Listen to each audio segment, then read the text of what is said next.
Good morning. Uh,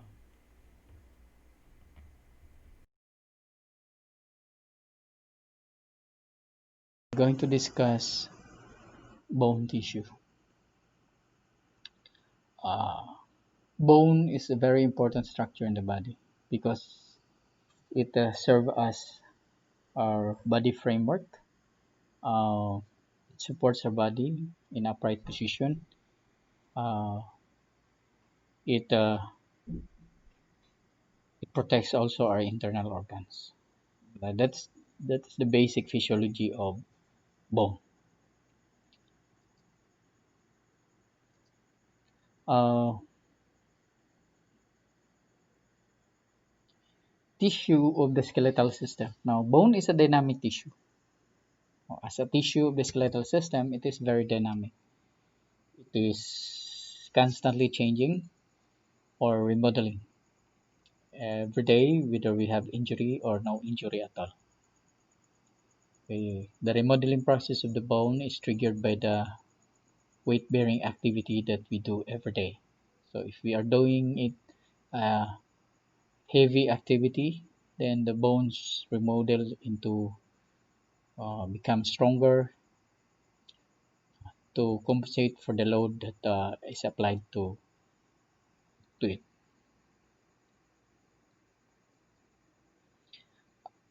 Now, bone is a highly vascularized connective tissue with, with a hard mineralized extracellular matrix. Okay, this uh, this bone or the bone has two types according to structure. You have the compact, which is the hardest part of the bone, and the spongy, which is less organized, and usually it is found uh, in the end of the long bones and some of the flat bones. Okay, so let's take for example for this picture, we have here the this one. This is the compact bone, and we have here the spongy. This is the spongy part.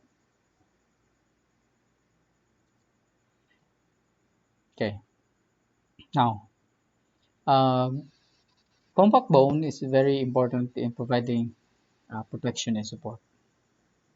Spongy is lightweight. It provides tissue support, but it is very important because the spongy, because of its structure that it is in like a network that is woven together like this, it transmit the force or distribute the force towards other surface of the bone so that it will not be focused in one area to prevent in order to prevent injury. Now, another connective tissue which is found in the bone is the cartilage. Now, cartilage is found at the end of the long bone. Okay. Now, this cartilage is called as hyaline cartilage. We have other cartilage that is found also at the end of the long bone, but have different structure. We call this as fibrocartilage. Okay. Now, this type of cartilage, since it is made up of fibrous, it's a little bit uh, different from the hyaline cartilage. Hyaline cartilage is the texture is smooth and shiny, while the fibrous cartilage is a little bit rough and strong, and resilient. Then you have your elastic cartilage. Elastic cartilage, from the word elastic, it is very elastic, mobile, it can be stretched. No? Example of that here is in our nose. We have here the elastic cartilage. Here's the ears. Okay, this is made up of elastic cartilage. Now these two cartilage goes together because in the world of uh, plastic surgery, it is used the elastic cartilage of the ear is used to enhance the nose in nose lift. No, so it is being used. Okay, so it has a less complication kind of procedure when you use that uh, coming from the owner itself and then put it sa ihang nose mismo. So less complication, wala rejection. Okay, the next one we have here uh, cartilage or hyaline cartilage is found at the end of the long bones. Okay, so it is known as articular cartilage. So articulate, no? So the two end of long bones, this because of its smooth surface, no? So mo nagibutang siya sa end sa long bone so that movement on that in the joints will be smooth with no restriction, no? Or no uh, yeah, with no restriction and less friction, no? That's why naa siya sa end sa long bones ang imong hyaline cartilage because of its characteristic nga smooth ang iyahang surface. Now, nana siya diri. So this is the end of the long bones. This is your spongy, no? So look at the color. It is color red because the end of the long bones or the spongy bones is the one producing the uh, red blood cell. Okay, then you have the bones is covered by a membrane, no? This membrane is a very thin membrane. It looks like a thin plastic. Uh, this membrane or sheath is made up of irregular connective tissue. Now we call this as the perosteum. So it covers the surface of the bone. Okay. Then sa ilalaman ng perosteum na adra ang osteoblast. Subot pasabot ang osteoblast is located at the surface of the bone. No? Na siya sa taas. Nice bone cells dira. Kanang osteoblast man siya cells sa bukog nga naga-produce og bone tissue. Okay? Siya naga-produce ana. And then dito sa sulod niya here we can find now the kana, no? Makita nato dira ang medullary cavity sa tunga, no? So sa end sa long bone, so if we have this bone kani diri kuhaon na to na ang isa buako na to na siya sa tunga-tunga niya na siya hollow. We call that as cavity or medullary cavity.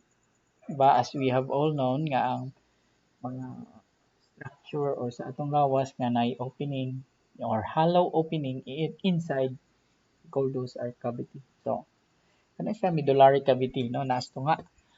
So kay naa siya opening sa tunga, napuno siya nag-cover dito sa inner surface niya. The inner surface is covered by endosteum. So kung sa gawas, perosteum sa sulod endosteum. Okay? Now dito sa sulod pod sa ilalom anang endosteum na adra ang osteoclast. Okay? So naa siya dra. And makita ni mga gamay rin ano, buta-buta na hangan ng halo na siya. Ito nga nadira makita nato ang utok sa bukog, no? Di lami kayo siya, di ba mga bulalo mangita na. Ay, lami kayo siya kaunon. Saraw na pag ganing mukbang ana sa bulalo, di ba? As sa mga bone marrow. So kada sidra we have there the bone marrow, specifically the yellow marrow. And then kanang diri sa ato ang tumoy kanang naa sa katumitudlo na kog ina sa tumoy sa long bone kung naa sa gina-produce ang red blood cells mo na siya red marrow. Okay. So kanay diri na diri ang red bone marrow, no? Okay. Now sa end sa long bones kung asa ang hyaline cartilage, dili gyud na siya diretso hyaline cartilage. Pag na siya thin covering dito. Made up of connective tissue. Okay, we call that as perichondrium. Pero actually, the perichondrium is just a continuous layer of the perosteum. No? Paingon dito sa end sa long bones. Pero kay lahi na iyang pangalan dito pag ubot sa tumoy. Kaya ang gi-coveran niya dito, dili naman bones. Cartilage naman. That's why it is called chondrium. Coming from the word chondro, no? Or cartilage. So, unang gitawag siya perichondrium. Okay? So, don't be confused. With peroxium, it covers the bone. But when this covering or this dense irregular connective tissue reaches the end of the long bone where the hyaline cartilage is located, it is called now perichondrium. Okay, so there are various cells found in the bone, but all of these cells comes from osteoprogenitor cells. Okay, then it is produced. Okay, nag-produce siya. We have first the osteoblast. The osteoblast is responsible for bone tissue formation. Then you have your osteocytes. So when your osteoblast matures and it is already incapable to produce bone cells or bone tissue, rather, it will become osteocytes. And we have also another one which is the osteoblast. Actually, osteoblast is like a macrophage, no? Dira sa bukog. Ang iyang purpose is to break down bones, no? So it is very active in remodeling. Okay? So sa remodeling process na siya. Kasagara active ang osteoclast. Okay. So inana, no, nadra osteoblast, bone building cells, osteocytes, mature osteoblast. Okay. Okay. So besides cartilage, there are other bone tissues or tissues rather, not bone tissue. Other tissues that is found in the bone. We have the epithelium. Okay, ang epithelium na those are na makitaan sa capillary, no? Blood vessels. So, nadara ang iyahang lining ana, it's made up of epithelial cells, no? Then you have your nerves. Kay ang bukog, no? Maka-feel man na siya so naay nervous fiber dira naka-attach, na free nerve endings and other receptors. And you have there also red bone marrow and yellow marrow. So red bone marrow makita na siya diri kani, and sa long bones sa makita ang spongy, it produces bone cells. Okay, so we have here the compact and na-address sa sulod ng cavity, medullary cavity na ang yellow marrow.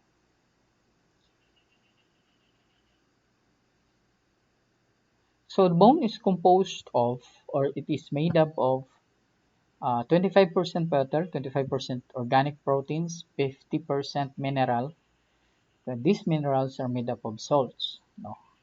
Calcium hydroxyapatite crystals. Okay. So organic constituents, these are made up of collagen fibers, elastin fibers, no? So all of these fibers act as nakadira. Okay. These are inorganic. Organic rather. Whereas the organic, walay carbon o walay hydrogen nga molecules nga compound mo ni sila. Calcium phosphate, calcium carbonate, these are inorganic substance. Okay, in other trace elements. Okay, so these elements makes the bone hard. No? Ma-mix na sila sa collagen. So, mahimong gahi imong bukog. Kunya, pwede mo siya mabawog because ang imong collagen is provides flexibility in tensile strength. No? Imo siyang i-bend nga dili siya ma-break. Okay? But when you go to stretch it, then it is not a function of collagen, but it is the function now of elastin, no? Because elastin provides elasticity of the bone.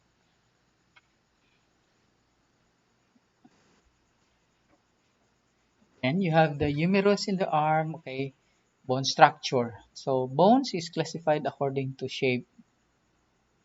Okay, so gain na ang classification sa bone according to structure. You have your compact and spongy. No? For classification of bone according to shape, you have your flat, long, irregular, short, and sesamoid. Okay, so there are 5. So long bones are basically the bones that compose your limbs, your upper limbs, lower limbs.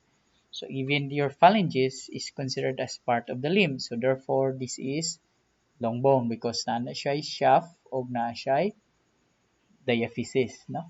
May end. Okay, so inana mo nang gitawag siya long bones. Okay, so example of short bones, you have your carpals and tarsal bones. So kanang tiil sa tiil o tiil sa don't get me wrong sa tiil ha. Kuan, parts sa tong tiil lang, dili excluding ang toes. No? So those are tarsal bones and carpal bones. No? So inana. And then ako nang idong kay maulot ta sa silingan, na silingan na mo. Okay. Then you have your sesamoid bones. Sesamoid bone, these are bones nga na-form siya sa soft tissue. Okay, so example ana is your patella. Okay. Then irregular bones, where we can find irregular bones dito sa atong vertebra. So gitawag sila irregular bones kay wala sila regular nga shape. Dili parariha ang ilang shape. Then you have your flat bones. Example of flat bones is your sternum and your suture. No, not suture. This cranial bones and pelvic. Oh, those are example of kanang batang nimo flat bones na.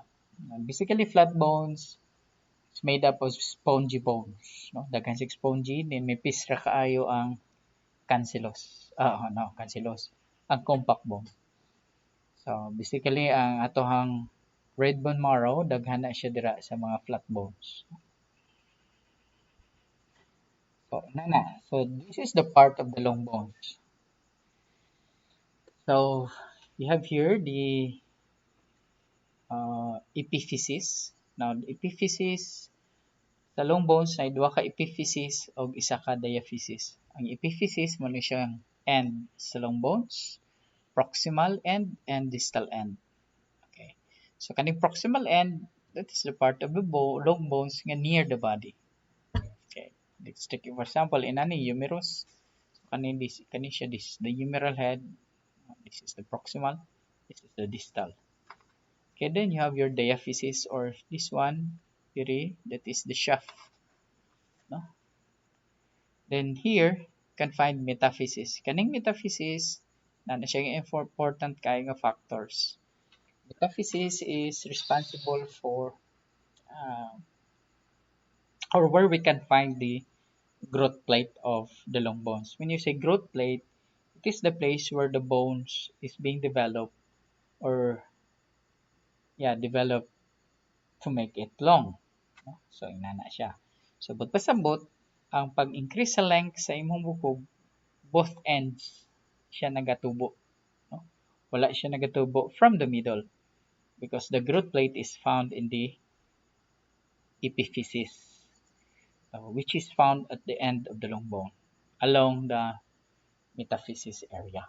So, dito siya ginadeposit ang imong sa osteoblast ang imong new bone tissue. Okay, then you have here bone structure. So, usually, sa mga bata pa, the epiphyseal plate is not close. Okay, gatubo pa man siya, so di siya pwede i-close.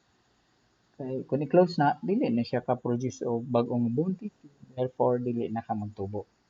So, sa mga adolescents, katong wala pa ni adult, basically sa laki 18 years old mo gina-considered nga mag-start na og close ang epiphyseal plate.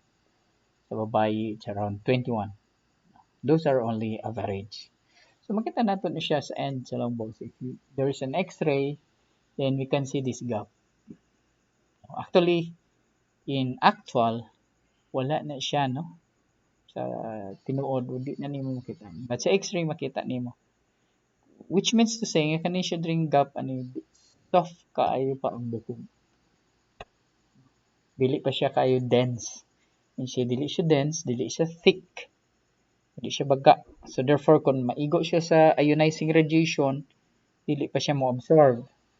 i-allow pa niya to pass through ang X-ray. So therefore mo itong pa iyang appearance. Okay?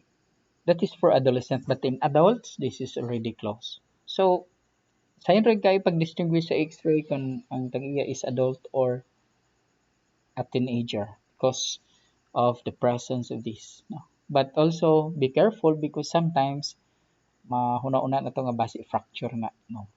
No, inana. So aton na tanawon pod ang status sa bata kung sa basi na trauma man gid siya tuod na siya fracture, no. Dira. Okay. So when we grow old or when we mature, this epiphyseal plate will be gone. It will be replaced by only a line. In X-ray, mag-isay definite kay na siya. Sometimes, dili po. So, naala siya yung line nga makitan, no, sa X-ray. So, now let's go to the histology of the bone. Histology of the bone tissue. Okay, if you are look at the microscopic structure of the bone, we can find this one. There's a several concentric rings, no, in the compact bone. So, daghan na sila dito, nagring-ring, murag tiles. Di mo tanawon, no? Nga na ay rings at galibot-ibot. So, now, we call that one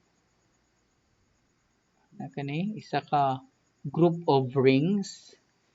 We call this as the osteon or the Harvesian system, no? Osteon na or Harvesian system.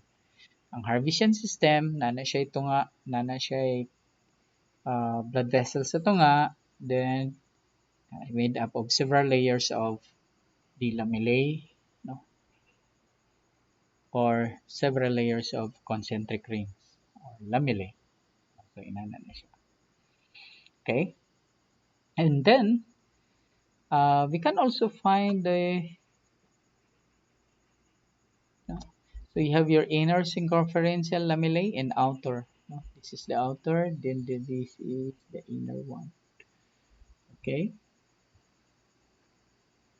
Then, if you're going to take a look at it, in between the rings na siya gamay nga slit, no? We call that as the canaliculi. Okay? Then na siya dako nga slit sa a certain portion of that.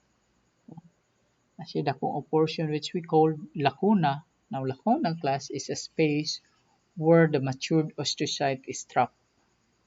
Diba dito, sige siya produce, no? Produce, osteoblast naman siya, wapos na nag-mature. Sige siya produce og bone tissue. Later on, manotice niya nga, dili na siya kagawas. Matrap na siya, kay malibta naman dahil siya. So, ang ihimuon, di na lang siya mo-produce padayon, mahimo na lang siya mature. And at the same time, mingawon man po siya, so, we try niya to extend ang iyang mga branches so that it reach another osteocyte so that he could still communicate with the other matured bone cells. We call this communication line as your canaliculi. It is filled with extracellular fluid. So it is means of communication of the two matured osteocytes by sending mga nutrient contents or mga unsa pa dani nga mga substances nga iyang ginapagawas. And then we have also these perforating canals. Perforating canals, that is canal at the middle. No? Dere. Okay. This is the central canal. Then this is the perforating canal. Perforating means penetrating. No? Okay. Kana siya nga canal was made because of the perforation of the blood vessel, the arteries and venules. Para makasulod sila. Okay, nga naman, supply the bone. At the same time, supply blood to the bone. At the same time, drain blood coming from the bone to be supplied throughout the parts of the body. Diba? Ang atong end silang bone is made up of spongy and this part produces the red blood cells and other blood cells. So therefore, saan yung pagkuha dito kung walay blood vessel nga moabot? So dapat naging blood vessel dra. So, di ba? So, muna say, okay, so, spongy bones. Ang nakalagyan lang sa spongy sa compact bone is wala siya osteon. Instead, lamellae lang na niya, but the lamellae are in lattice of thin columns. So, nakabungkag ra siya dira ang mga lamellae, nakaana sanga-sanga. Okay, so inana siya. And they produce red blood cells or red bone marrow, responsible for blood cell production, ang spongy. So, inana. No? So, mo nilang structure no? Sa imuhang trabeculae or sa spongy bone. So, kung imo siyang tanawon sa actual anatomy, this is a picture of actual bone being sliced into coronal plane. Okay? So, kita nimo diri, these are the network, no? Made up of trabeculae. So, diri daghang kayo siya. So, diri siya ginang produce ang imuhang RBC. Naara na siya yung mga capillaries dira nga nakakonect to siphon the blood cell that is produced by it. So, this is now sa imuhang medullary cavity. So, this is your compact bone. Kani siya mo na siya imuhang spongy bone. So, kani epiphysis, kana dito siya diaphysis. Proximal epiphysis. So, nana. So, how do the bone feel? Ngano makabati man mo ko, pakung ka makabati man ka mo bangga labi na ganing imong shin bone makahit di ba sakit kayo?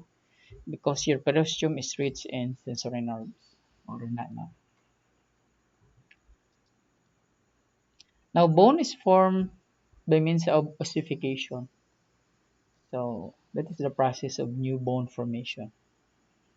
So, from embryo, growth bones at the adulthood, then remodeling of bones, repair of fractures. There are bone formation that happens. Now,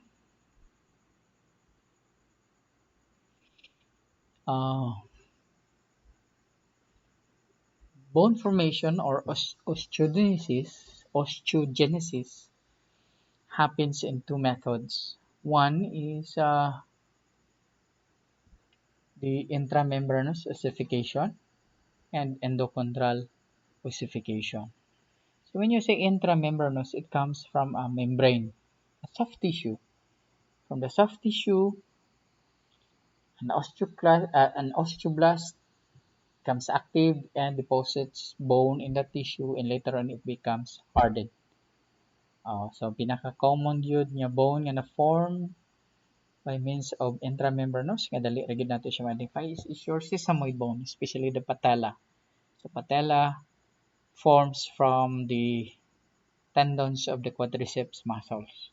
So kung imo na siyang tan-awon yun mismo sa actual pod, gibalot yun na siya o quadriceps tendon. No? Naano siya quadriceps tendon tanan sa surface. Kung mao ni siya na nagaana gasubay gid na dira sa iya ang quadriceps tendon. Then you have your endochondral.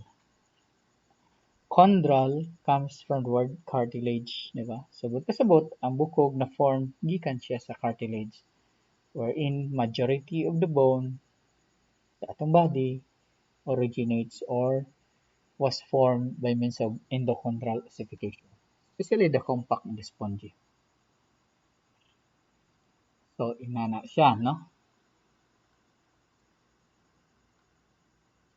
So, this is a classic example of endochondral ossification. This is happening in the long bones. So, ang endochondral ossification, mahitabo na siya dira sa end, sa long bones. Okay.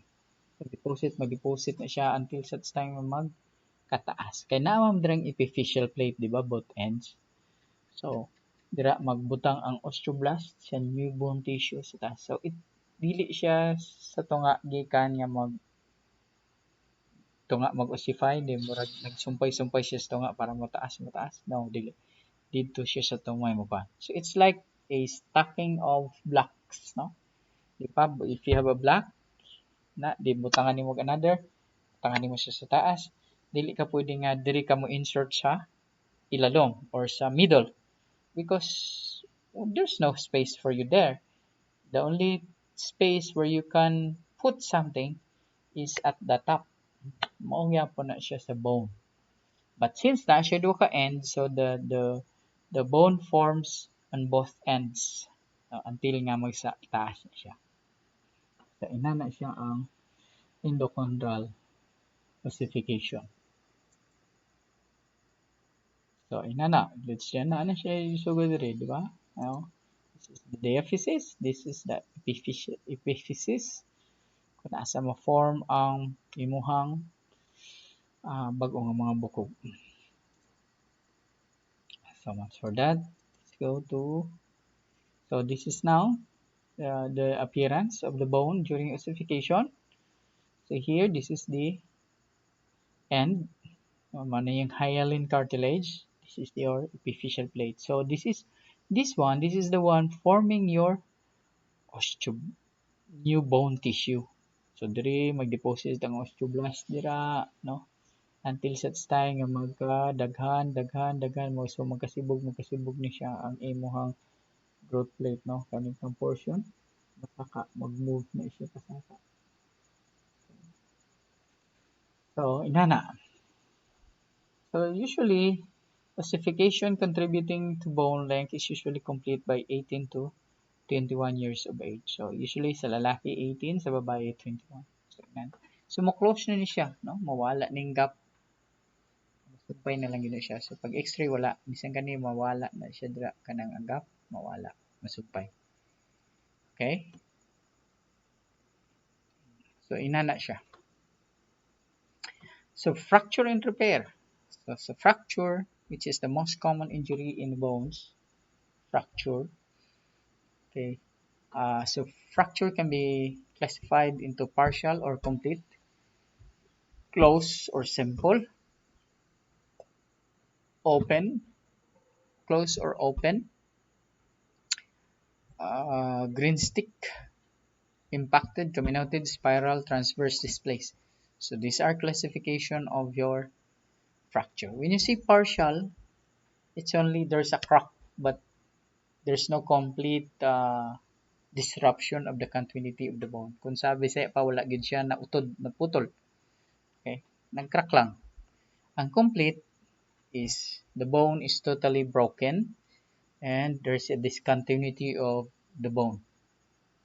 Close is that no exit wound, no open wounds. Nabali ang bukog pero ang skin is intact. We call that as close. Open is if you have connection, if the bone is have now connection in the outside. Nakay open wound sa fracture site. Okay. Impacted means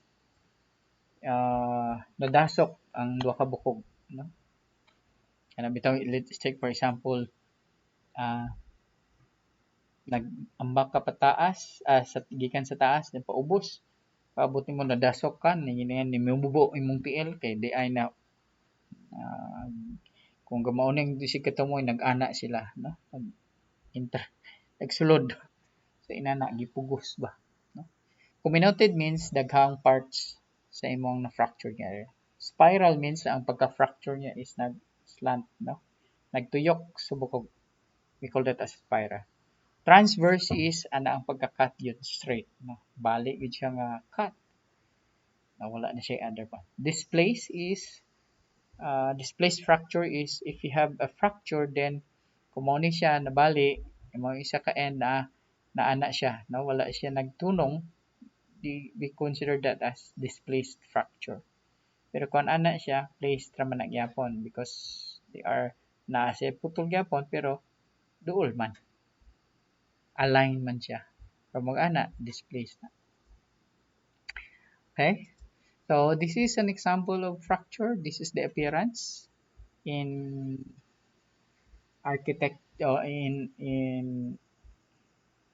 in the graphics view. But this is the actual from the x-ray. Makita nimo, this is example of incomplete fracture. because the bone is still intact. No, they are still in contact with each other. There is only a gap, a small crack. So this is incomplete and it is closed. No, this is an example of green stick fracture because the ulna bends. Yeah, here. There again. Can you put na bends? Wow. Put this straight na. Okay. Then, okay, this is an example of an impacted fracture. No? See? Look at this one. Oh, nagkuha na siya, di ba? Nag-ana sila. Nagduot maayo. That is example of impacted. Okay, this is an example of comminuted. No? Means there are three parts. One, two, three. But still that is closed because there's no opening the outside. And this is an example of complete fracture. Complete open fracture. Why complete? Means there's complete disruption. The same, displaced pag yun siya, then open pag yun, no? Means because you have wounds here, no? Nigawas ang buhok. So, inana. So, this is a displaced, complete, open fracture of the forearm. Okay. So, naming of fractures. So, naming of fractures is based on maybe classified by the disease or mechanism in which the fracture was produced. So let's take for example for disease can be caused by pathological, no? uh, mga cancerous, no? If you have bone cancer, you are prone to fracture, especially sa tong bones nga naigo sa cancer cells. Stress fracture, that's a mechanism of injury. Okay, so usually sobrahan siya og gamit, repetitive use. So that's why na-stress siya, then na-crack. Common in running, especially or in runners, especially those who are running in a marathon without proper footwear. No? Diba? Nakadungog na mo na mga bata mo join og batang Pinoy, mo join og palaro, mo dagan sa ubal nakatiniil. That is very very dangerous because your bones is under stress. So you might suffer from microfracture actually after the game or after the event. You may have a microfracture, but since you are still young, you could recover easily.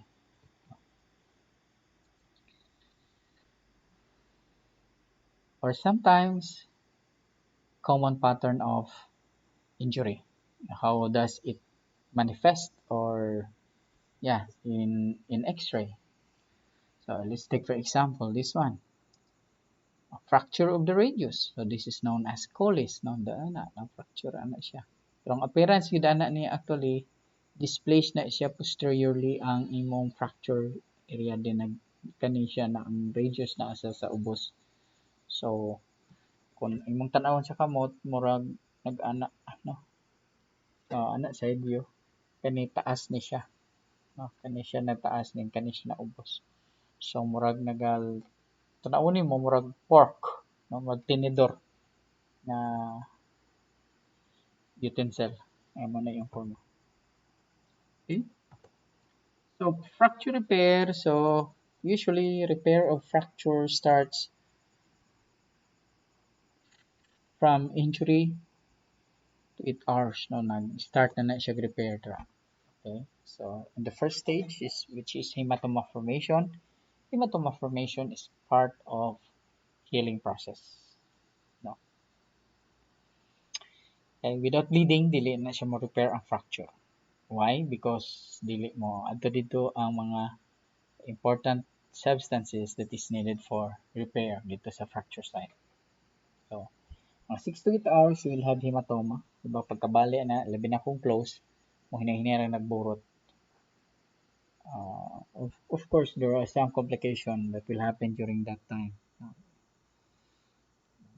this is not the right time to discuss that. What are those complications? Then the second one, you have now your fibrocartilage formation. You say fibrocartilage, the bone will be uh, linked now with each other, but still it is not strong because it is still fibrous ang nag-connect nilang dua. So it can be easily bent if you are going to put stress on it. And that's why you need to immobilize it. No. The next one, we have now the bony callus formation, wherein the fibrous cartilage is replaced now by bony tissue until the such time that it will become callus. When you say callus, mugahi. No? So, inana siya. This is now the beginning of the bony callus formation, almost the end of bony callus formation. Okay, so after that, the after the activity of the osteoblast now will take over because during the formation of the bone, there are some irregular parts of the bone that was developed. It needs to be removed because if it is not removed, it might injure the healed tissue, so especially the soft tissue. So kailangan siya i-remove. So it is the work of the osteoclast to resolve those abnormal surface of the bone. Okay? So inana siya. So mag-increase ang activity sa imuhang so, this activity will be further increased if we apply stress on it or weight on it. So that's why at this stage, usually kung long bones now fracture around 6 to 8 weeks or that is equivalent to 2 months, the patient now is advised to put some weight on it. No? Pabugatan na niya kay para ma-trigger sa ang activity sa osteoclast para ma-resorb siya para ma-smoothen ang surface. No? So inana, dili siya murag sinuldahan utaw ang itsura niya. Okay? So I hope everybody understand our lesson for today. Thank you for listening. If you have any question, don't hesitate to post it in the message. No, there is a message icon there at the top of your right top part of your dashboard in your subject. You post your question there so that I can read it when I open the module so that I can answer it during our synchronous learning activity. Thank you. May the Lord bless us this morning.